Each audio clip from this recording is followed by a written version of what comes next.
What's going on, movie fans? I watched the new action comedy film Back in Action last night. This movie's currently streaming on Netflix, and you can check it out there. The movie stars Cameron Diaz and Jamie Foxx as a couple of super spies that work for the CIA, and after a deal gone wrong at the beginning of the movie and a plane crash, they say to each other, hey, everyone thinks we're dead, we're in love with each other, she has a baby on the way, let's just get out while the getting is good. And so the movie does a quick 15-year later time jump where you find out that they're now living in the suburbs under different identities. They've gotten away from the CIA, they have 2 kids, but one thing leads to another, and now, as the title would suggest, they are back in action. And so the movie continues with the 2 of them going on sort of a world tour, trying to evade the bad guys from the beginning of the film who want something that they have, and the CIA who also want something that they have.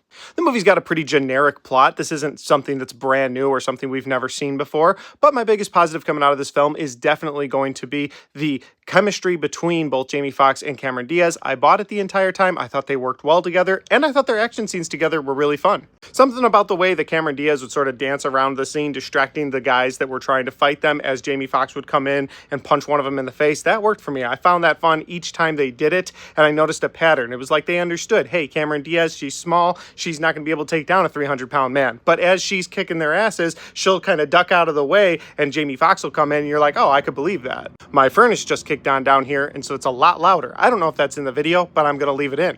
On the negative side of things, I already mentioned the generic plot. I did feel like this was nothing brand new. You're not going to get anything new out of the idea that it's a couple of spies on the run many years later. It's just kind of been done over and over. But my biggest negative is probably the dialogue, especially between the family members. I just didn't buy it as much as they were trying to sell it. So you've got this teenage daughter that they have, who is the baby they left the CIA for, that they have a terrible relationship with now because she's constantly lying to them about going out with her friends, going to some parties she shouldn't be at, and they're constantly lying to her about their past. And I don't know, just something about it just bored me. So you already had a generic plot where, okay, you got spies on the run many years later. Oh, they've got kids with them. That's not really anything new. And then you've got just this back and forth between them and their teenage daughter that also didn't really work for me. And they kept throwing in parents, like they threw in Cameron Diaz's mom in this movie, and she comes in and she's like, oh yeah, I'm also a super spy and I've got super intelligence, and the guy she's dating is a lot younger than her and he's kind of a dummy. So just some bad characters in this movie too.